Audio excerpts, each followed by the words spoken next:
সবে যে স্বৈরাচার শেখ হাসিনা সরকারের যে কজন দালাল শিল্পী হিসেবে পরিচিত তার মধ্যে চঞ্চল চৌধুরী অন্যতম।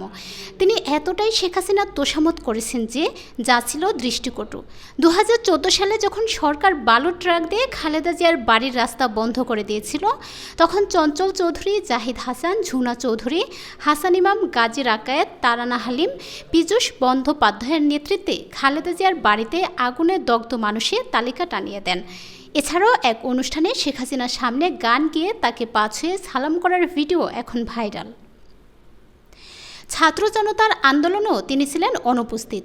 এখন সরব হয়েছেন বর্ণাঢ্যদের সহযোগিতার কথা বলে। এতে তোপের মুখে পড়েছেন চঞ্চল।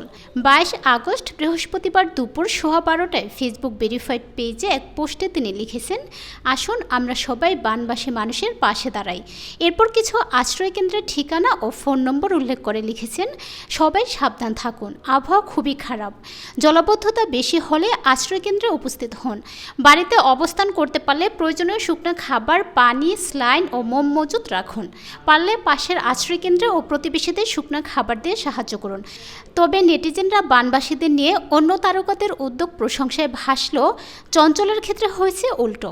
তার কথায় কেউ কর্ণপাত করেনি, বরং নানা মন্তব্য করে তাকে নাস্তানাবুদ করেছে। একজন লিখেছেন, মীর জাফরদের খাতায় নাম থাকবে সারা জীবন। আরেকজন লিখেছেন, এই তো সুযোগ মানুষের সহানুভূতি অর্জনের, কাজে লাগা ভাই, কাজে লাগা। অন্য একজন লিখেছেন, ছাত্র আন্দোলনের সময় কি পাশে দাঁড়ানোর জন্য পোস্ট দিতে ভুলে গিয়েছিলেন? অনেকে তাকে দালাল ও সুবিধাবাদী বলেও সম্বোধন করেছেন চঞ্চলকে। কেউ মানুষের আবেগ নিয়ে খেলার প্রয়োজন নেই বলেও সম্বোধন করেছেন এই অভিনেতাকে।